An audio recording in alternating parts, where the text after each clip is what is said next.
వరుసగా ఫ్లాప్ డైరెక్టర్స్కి అవకాశాలు ఇచ్చి వాళ్లతో కలిసి కసిగా పనిచేసి కంపల్సరీ హిట్ పట్టుకోవడం అలవాటు చేసుకున్నాడు నాని.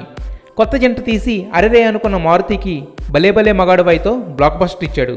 అలాగే అందాల రాక్షసు లాంటి క్లాసీ డిజాస్టర్ తీసిన హనురాఘవపూడితో కృష్ణగాడి వీరప్రేమగాథ, తనకు అష్టాచెమ్మతో లైఫ్ ఇచ్చి బందిపోటు తీసుకుదేలైన ఇంద్రగంటి మోహన్ కృష్ణకి జెంటిల్మెన్తో మార్వలస్ హిట్స్ ఇచ్చి కెరీర్స్ సెటరేట్ చేసేశాడు. అదే రూట్లో అదే ఊపులో ఓ మై ఫ్రెండ్ లాంటి ఫ్లాప్ డెలివర్ చేసిన వేణు శ్రీరామ్ డైరెక్షన్లో సినిమా చేయడానికి రెడీ అయ్యాడు నాని.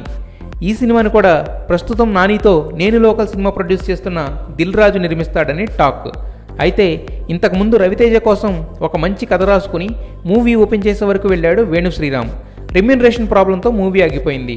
అయితే ఇప్పుడు నాని చేస్తున్న సినిమా ఆ కథేనా లేక వేరేదా అనేది మాత్రం తెలియదు. Anyhow, all the best to natural star. Me your love is in the air అనిపిస్తుంది. యూనో ఆడియన్స్ కూడా ఆ ఫీల్ లోనే ఉన్నారు, ఆ ఫీల్ తోనే థియేటర్కి వెళ్ళి చూస్తారు కూడా. చాలా రోజుల సస్పెన్స్ తర్వాత మాకు క్లారిటీ వచ్చి ఇచ్చారు. యాక్చువల్లీ ఎంత సస్పెన్స్ లో పెట్టారు నాకు చిత్ర గారు. మాకు మీ లేడీ లవ్ గురించి ఏమైనా చెప్పొచ్చు కదా. మీరు అడగండి, చెప్తాను.